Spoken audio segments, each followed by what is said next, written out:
ছেলেবেলায় নাম ছিল কাজল। বাবা ফয়জুর রহমান বারবার ছেলে মেয়েদের নাম বদলাতে পছন্দ করতেন। তার বড় ছেলের মধ্যে দেখা গেল একই অভ্যাস।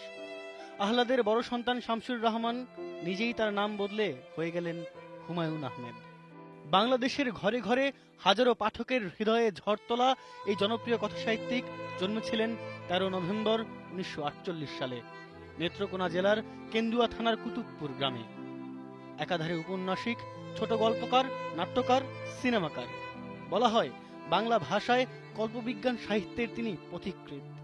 ছাত্র জীবনে একটি নাতিদীর্ঘ উপন্যাস রচনার মধ্য দিয়ে হুমায়ুন আহমেদের সাহিত্য জীবনের শুরু।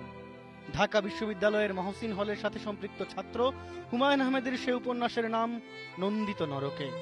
দীর্ঘকাল তিনি অধ্যাপনা করেছেন ঢাকা বিশ্ববিদ্যালয়ের রসায়ন বিভাগে। ১৯৭২ সালে সাহিত্যিক আহমদ ছফার উদ্যোগে নন্দিত নরকে উপন্যাসটি খান ব্রাদার্স প্রথম গ্রন্থাকারে প্রকাশ করে। বাংলা ভাষাশাস্ত্র পণ্ডিত আহমদ শরীফ বইটির ভূমিকা লিখে দিয়ে বাংলাদেশের সাহিত্যামোদী মহলে সৃষ্টি করেছিলেন কৌতূহলের। তারপর তো ইতিহাস। হুমায়ুন আহমেদ ২০১২ সালের বইমেলা পর্যন্ত তার প্রকাশিত গ্রন্থের সংখ্যা ৩ শতাধিক। তাঁর সোনার কলম থেকেই তৈরি হয়েছে কিংবদন্তি সাহিত্য চরিত্র মিসির আলী, হিমু, বাকের ভাইরা।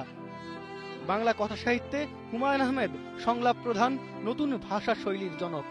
অতুলনীয় জনপ্রিয়তার পরেও তিনি অন্তরাল জীবন যাপন এবং লেখালেখি ও চিত্র নির্মাণ নিয়ে ব্যস্ত ছিলেন। ২০১১ সালের সেপ্টেম্বর মাসে তার দেহে অন্ত্রের ক্যান্সার ধরা পড়ে।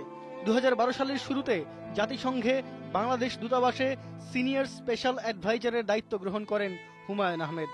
পেয়েছেন স্বাধীনতা ২১ পুরস্কার সহ দেশের প্রায় সব রাষ্ট্রীয় ও সাহিত্য পুরস্কার।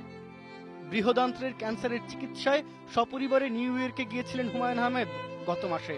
অবস্থার অবনতি হলে ১০ দিন পর ২১ জুন দ্বিতীয় দফায় অস্ত্রোপচার হয়। এরপর নিউ ইয়র্কের বিশ্বখ্যাত বেলভু হাসপাতালের আইসিইউতে রাখা হয়েছিল হুমায়ুন আহমেদকে। ১৯ জুলাই লেখকের অনুজ আহসান হাবিব জানালেন, নেই তিনি আর।